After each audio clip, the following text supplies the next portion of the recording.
বাবারা কখনো তাদের কষ্টের হিসাব দেয় না তাদের ছেলে মেয়েদের কাছে।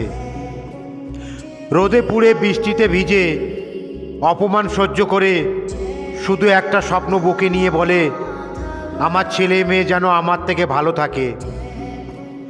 তোমার কাছে যা সামান্য, বাবার কাছে তার রক্ত ঘামের উপার্জন। তুমি যখন নতুন জামা পরে হাসো, তখন হয়তো বাবা পুরানো জামাটাই আর 1 বছর চালিয়ে দেয়।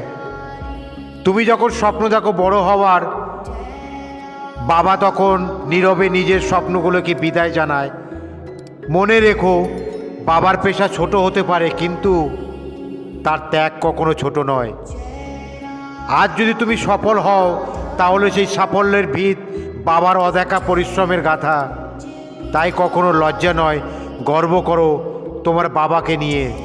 এ কথাগুলো ভালো লাগলে শেয়ার করে দিও প্রিয়জনদের কাছে। রাধে রাধে, জয় শ্রীকৃষ্ণ।